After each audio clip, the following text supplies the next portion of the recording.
Hey y'all, I'm Miles, and I've kind of personally been listening to and enjoying Furry ASMR for, I'd say, about a year now. Um, it's something that I've wanted to get into for some time, and I've made excuses, right? Like, I need the right idea or the perfect setup or whatever. But I guess, kind of in light of a recent event having happened, I decided let's go for it. Let's just set something up and just do it and see what happens, right? So, here we are. And particular, the reason why is that I kind of have some personal experience with the sort of topics at hand. And I guess, for those who maybe don't know, or for those watching in the future, or whatever, two pretty prominent individuals in the furry ASMR space, Snowball and Rali, have both unfortunately chosen to commit suicide. Um,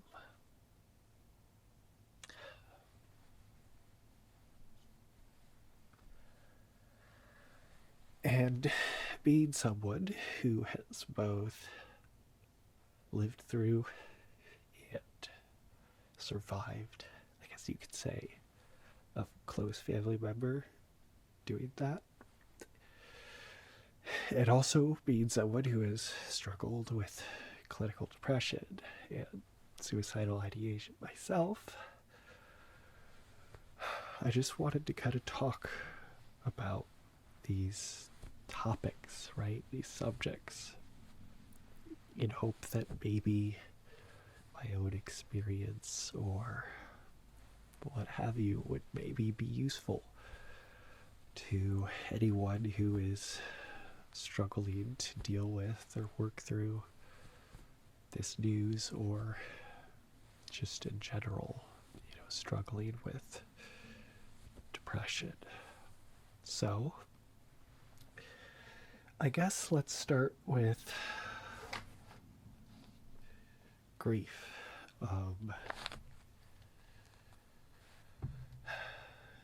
Grief is this weird thing that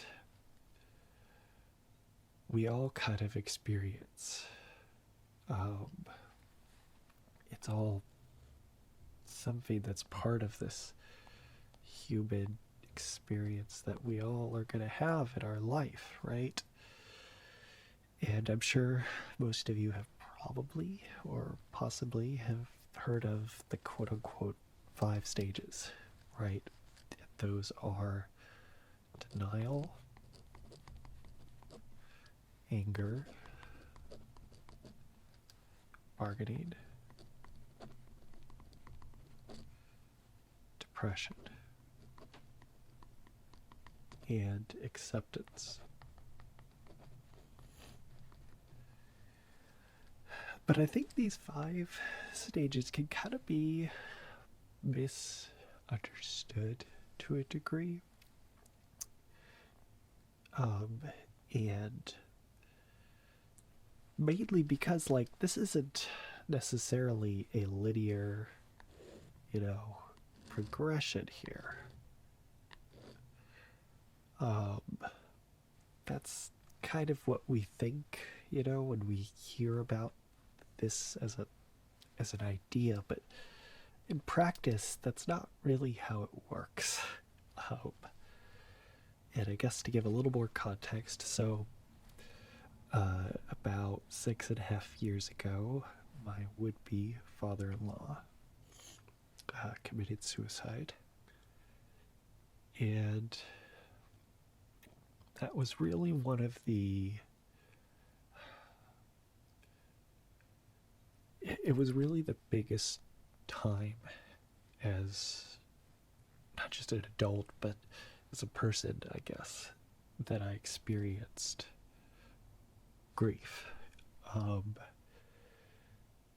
at least in its kind of totality. You know, I'm sure we've all had maybe pets that died as kids, or, you know, even for me, I had like my grandparents had previously already passed away at that point, but, you know, I didn't, at least for me, I didn't really know them super well. We didn't live close by. I only got to visit them every now and then, a couple of times. And so, while there was maybe a little bit of grief there, it wasn't quite to the same degree as this. You know, my father-in-law, my actual father, he was not super present in my life, and growing up, you know, I had a good relationship with him, but you know, he didn't live with my mom, and we just didn't see each other super often. And so, you know, when I met my father-in-law, he kind of started to become that figure for me in a way. And so, having him pass away, particularly through suicide, that was really one of the biggest first moments where I had to struggle with this. And so I guess coming back to this concept, this idea of grief, you know, so, you know, what are these stages even, right? How do they kind of, how can they look, you know? I think some of them, it's kind of obvious to a degree, you know, denial. I think often, at least for me, it kind of comes up as avoidance. We try to not think about it. We try to maybe distract ourselves, or we try to engage in activities or things that we think are gonna help us in some way with the grief, you know. In a way, when it comes to this recent event, me doing this right now is kind of that, you know.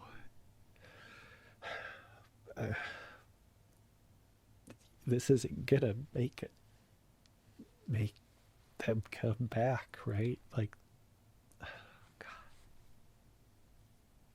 But, you know, it's something that I can do in the meantime to almost distract a little bit, but also to help maybe process these emotions, and ideally I'm hoping to maybe help other people. So anger. Anger, I think, can often come up like anger towards ourselves. You know, maybe it's, depending on the person, it's anger of why maybe we didn't notice it, or why we didn't do anything. You know, thinking about this recent situation, I remember previously I noticed some signs. One of the biggest signs, or at least a pretty common one, of, you know, someone who might be considering suicide is giving away things that they care about. And I remember Raleigh doing a video where she talked about Snowball giving her his 3DO mic. And, you know, as someone who had, by that point I was, you know, very aware of depression and what it looks like and how it can feel. I remember that being a red flag, right? And so, you know, me thinking about that and how I noticed that, right? There's some anger, right? Like, why didn't I say something? Why did I do something? Like, you know, but I think that kind of leads well into bargaining. And bargaining can pretty commonly come in as what if thinking, you know? Often when we're dealing with someone who's died, we we try to think of all these scenarios. What if I did this? What if I did that? Would they still be here? And ultimately, those kinds of thoughts, while very natural, um,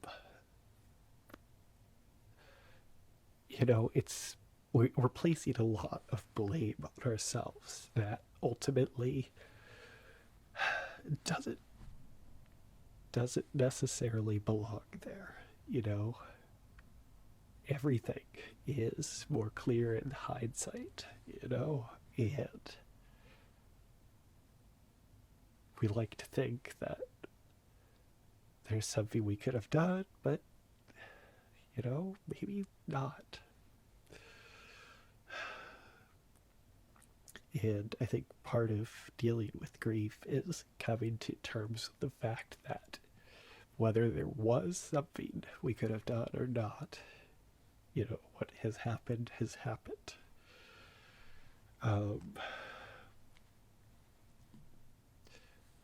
Depression, I think that is usually pretty obvious. Usually comes up as just general sadness. Often that can be towards sadness of what could have been, in a way. I never really got to know Raleigh or Snowball, but I definitely wanted to. I got to meet Raleigh at this past MFF. That was my first ever convention. And, gosh, she was so kind and so nice. And I wish I could have the chance to get to know her more. And Snowball, I would have loved to meet him. But, it's sad to think that I don't get that opportunity. And I think that's kind of a good way of demonstrating what that stage can look like. And acceptance. And acceptance, I think when we're in these other stages of grief, acceptance, it almost sounds, it's the sort of thing that when you're in it, when you're really dealing with the grief, you're like, what do you mean accept? Like, I don't want to accept this. Like, this is awful. Like, this is horrible. I don't want to forget them. And that's not really what acceptance necessarily looks like. Acceptance is kind of being at peace with yourself, in particular, when it comes to, all of that what if thinking, or that what could be, what could have been, and reaching a point where, you're still sad about what happened, but, sorry, I need some water.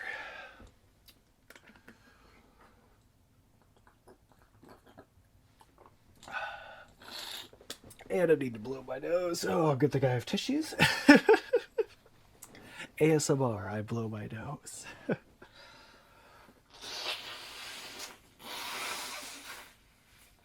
Oh, boy.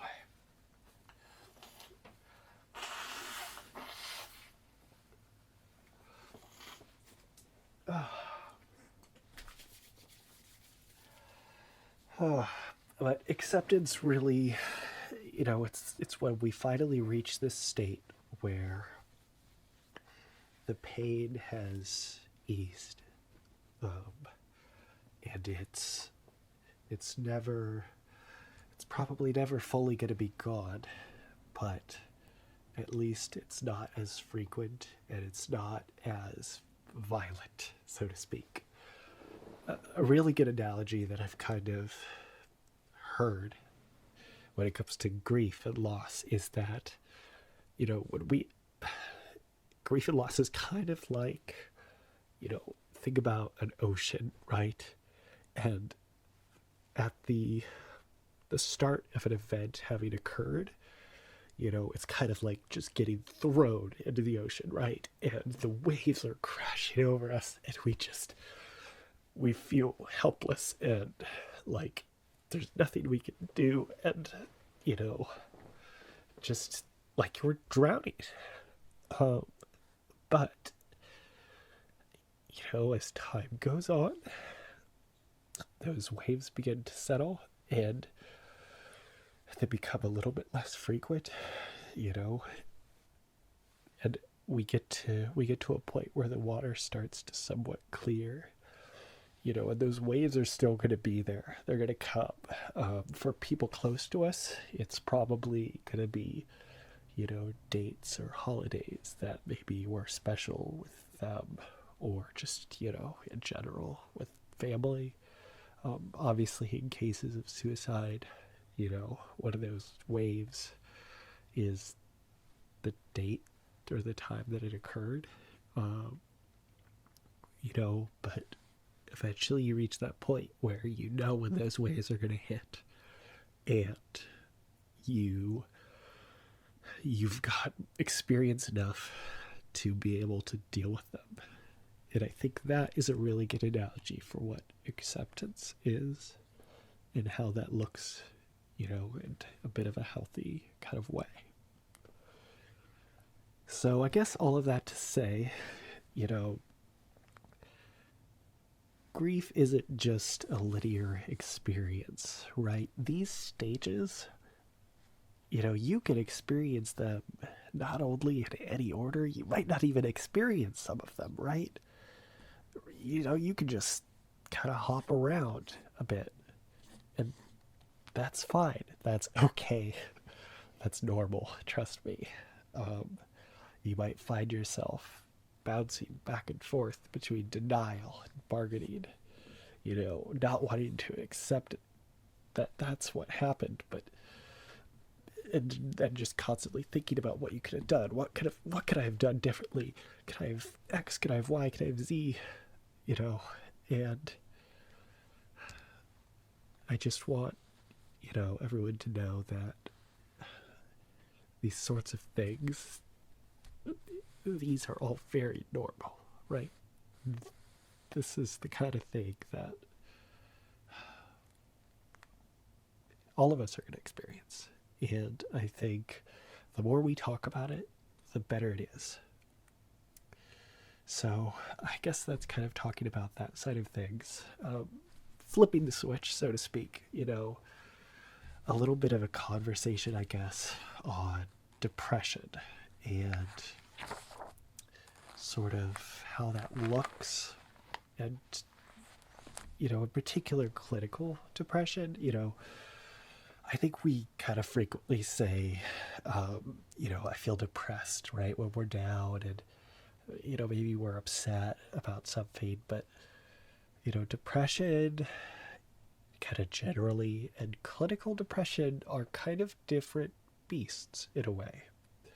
And I think for someone who hasn't quite necessarily struggled with the latter, it can be hard to understand why someone would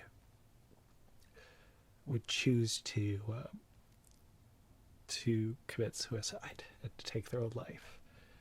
So I guess I just wanted to kind of talk about some of my personal experience, both in hopes that maybe it'll help some of you who are struggling with these sorts of things to not feel alone. And, if even just one person watching this, finds the strength and the courage to get help, or to lean on their support systems, or what have you be, whatever. I mean, I will be thrilled. So you're probably familiar, I guess, with the brain, at least partly, right? The brain is full of neurons, and these neurons are kind of what form the basis for how the brain works and functions. And there's this phrase, right, that neurons that fire together wire together. What does that mean exactly? So, an analogy I like to really use is to think of the brain, kind of when you're bored, as just being this empty grass field, right? And as we experience things in life, it's kind of like we're walking between points, right? Points in our brain, places in our brain. You know, you could think of there being destinations in this grass field, those destinations being maybe emotions, feelings, experiences. Um, and as those kind of get tied together, uh, it's almost like you're walking between those destinations, and the more you do it, the stronger those connections become between them until they start to sort of, you know, press the grass down, and then it starts to become kind of a dirt path, and then maybe it starts to become gravel, and then eventually these pathways kind of become roads and highways, at least for the most frequently traveled of them. And this is good, right? This is how the brain should work. But unfortunately, in the case of clinical depression, what has happened is through repeated experiences, um, we've formed these sort of roads and highways between destinations that are pretty frequent, right? So, in my experience, some of that was, um, you know, trying to do stuff. You know, in my previous job, I was struggling a lot, and I would reach a point where I was, anytime I'd have to try and even begin with like small tasks at work, I would just start getting trapped almost on this constant path of feeling inept, feeling like I was worthless, like I wasn't bringing anything to the table, like I couldn't do anything, like, and those would lead down paths of hatred, right? Of self hatred, of self loathing, of why am I like this? Why aren't I better? Why can't I just do X or Y? Um, and those were the pathways that had really become my highways. That was my that was becoming my state of normalcy. Were these pathways that led to these really horrible destinations. And you know when we're in that state, it's really a state of anguish, right? Mental anguish and exhaustion. And you reach a point where it's just so much pain over and over again that you just want it to stop, right? The brain naturally it wants to remove itself from the cause of pain. If you stick your hand on a hot stove, you're going to reflexively take it off. Your brain's going to tell you, this is causing me pain, and we need to stop that immediately. Like, we need to make it stop. But, when this is your source of pain, you know, it's internal. It's coming from itself. And you reach this point where the brain's like, I need to make this stop. I need to make this pain stop. Like, we need to do something here. But when you are the source of it, the brain itself is the source of it, making it stop can usually look like suicide, and for a lot of people, that is unfortunately what happens. Um, I have no idea whether that is necessarily the case when it comes to Snowball or Raleigh. And we may never know, and that's okay. But for me at least, this really was kind of the root of so much of my struggles. And when you're in this kind of a place, you kind of can't trust yourself, right?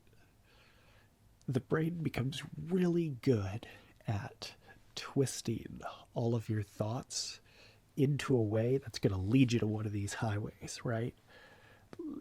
For me, that was thinking like, oh, my boyfriend, sure, he cares about me and he thinks that I'm important to him, but actually, no, I'm dead weight, and without me, he would be better off, right?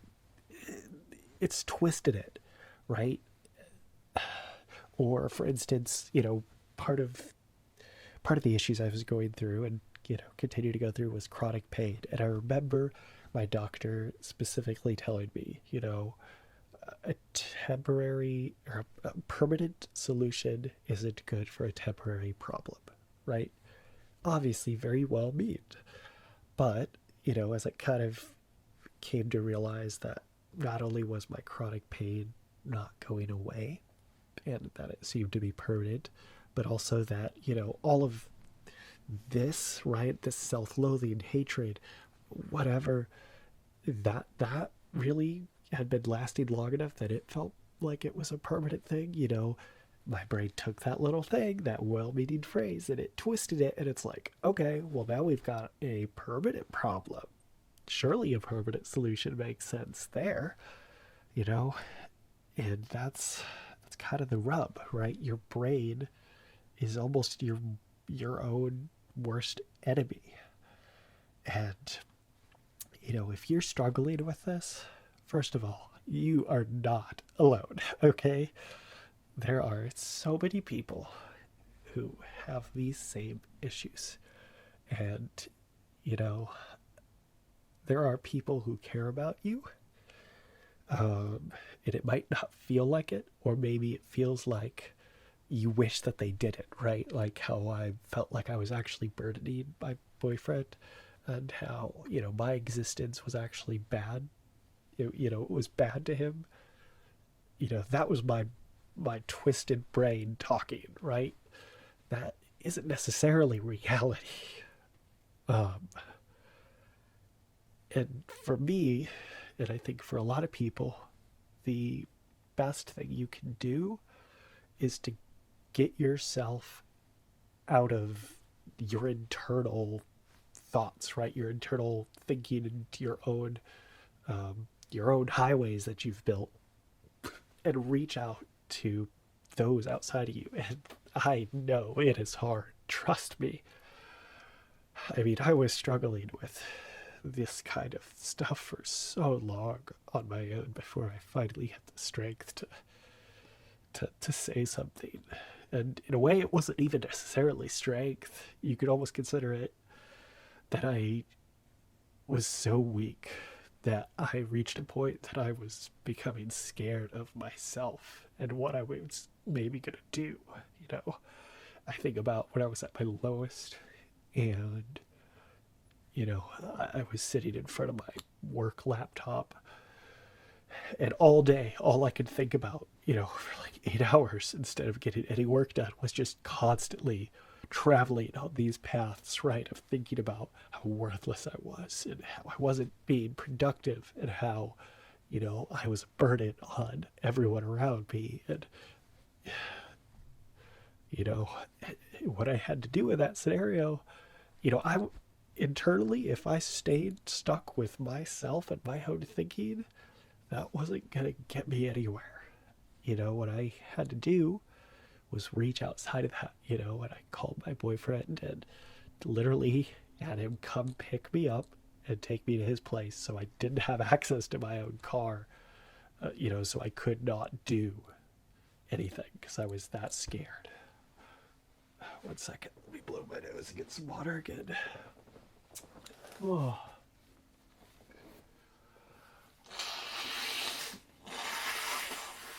Oh, boy.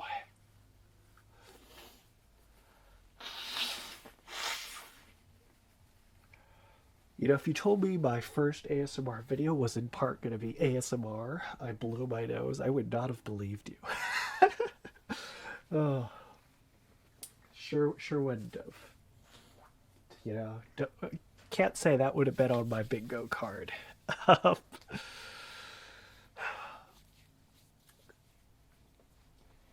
but suffice it to say, to kind of come to the end, I guess, of this talk on depression and what it looks like, please, I know it is so hard, but if this is you, if this really speaks to you, I'm telling you, there are people that care about you.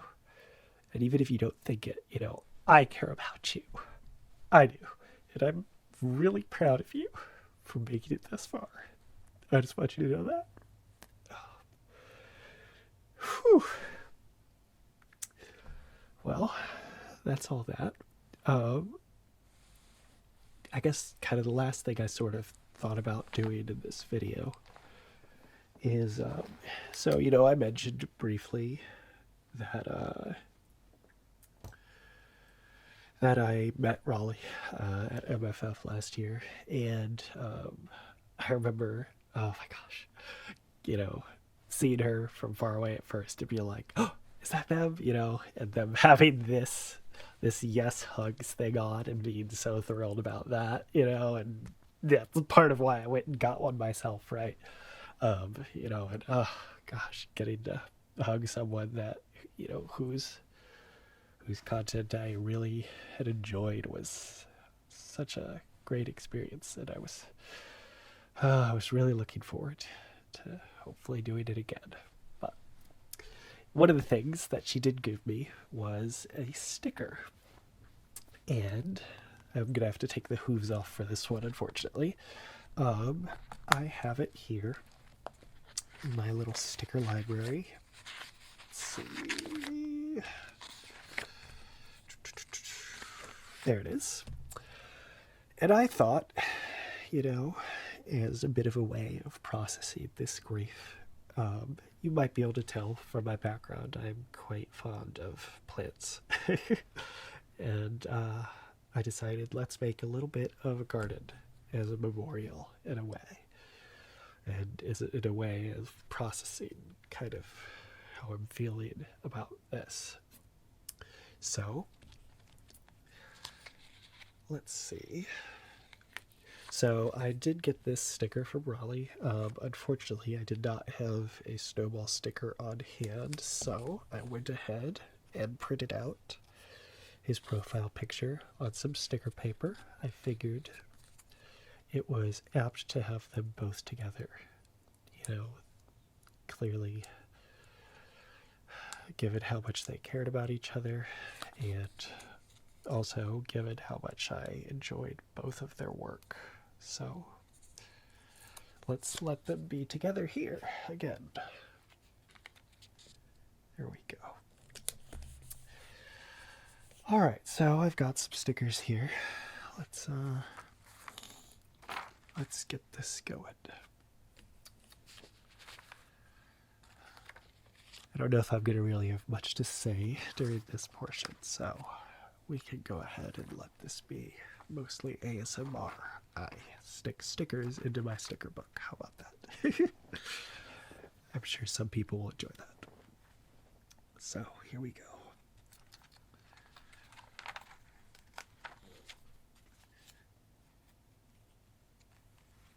I wanted to make sure I got a good variety of color, and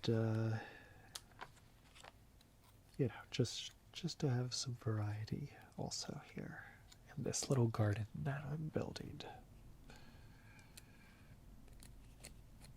There we go.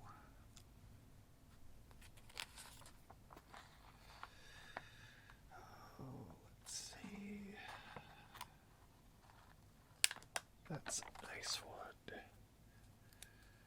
About up here. There we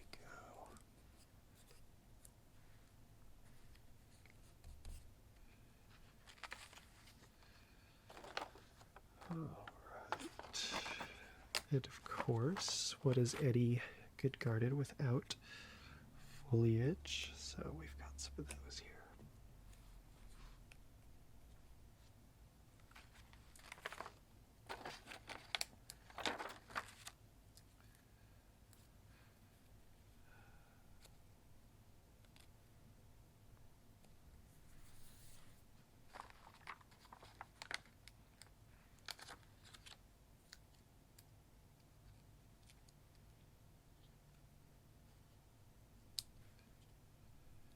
Go.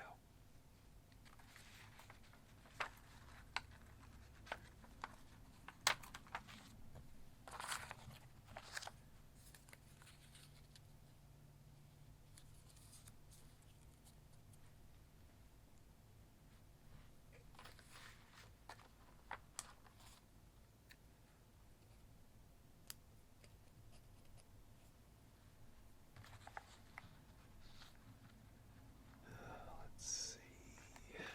Another white one over here.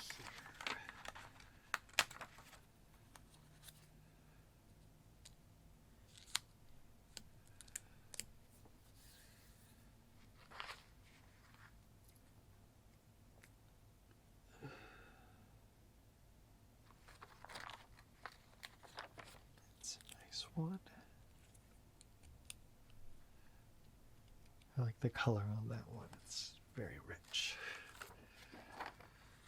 Let's see. That would be a good one here.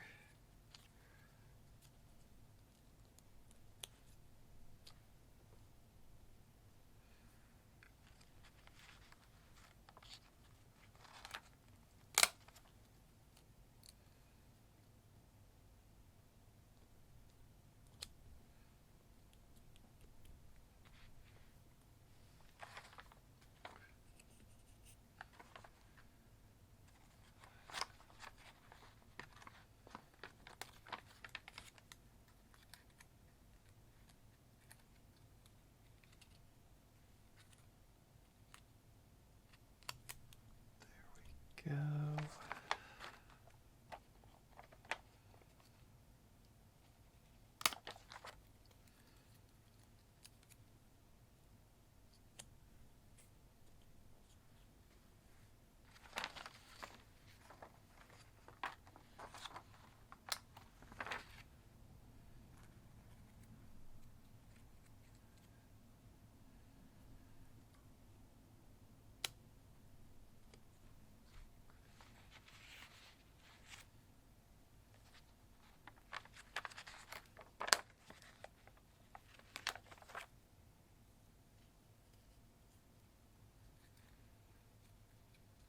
But down here, like that.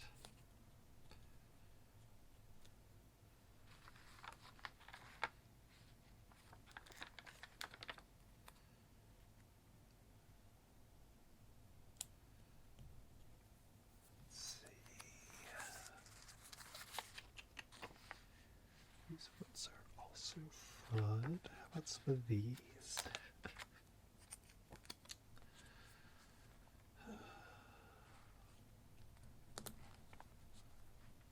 Yeah, I like that. Let's do another one.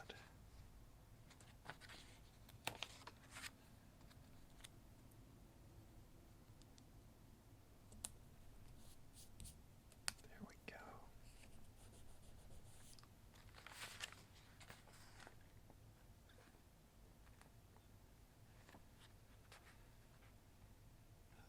Oh, how about another one of these white ones?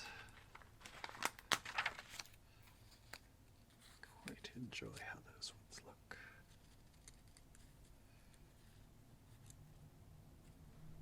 There we go.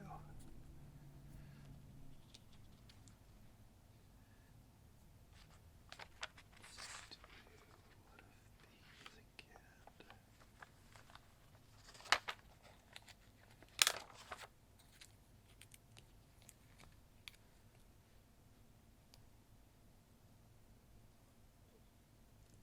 Oh, how about?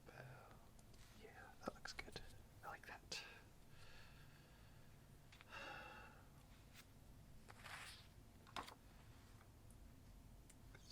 starting to run out of room here. It's a nice one. There we go.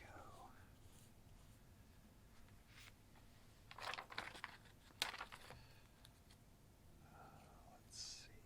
How about up here? Get it nice and filled out here.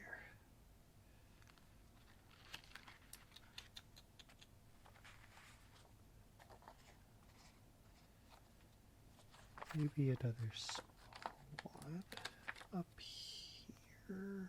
No, about one down there. And one of these. I like that one.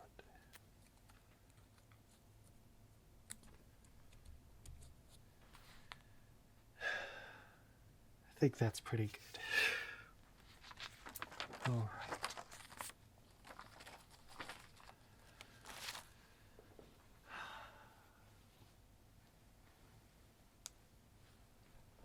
Well, I think I am satisfied with how this first ASMR attempt has turned out. Rest in peace to both Snowball and Rali. We have no idea what all you might have been going through, but as sad as it is to see you go, at least we know that you're no longer suffering through whatever it was that you were dealing with.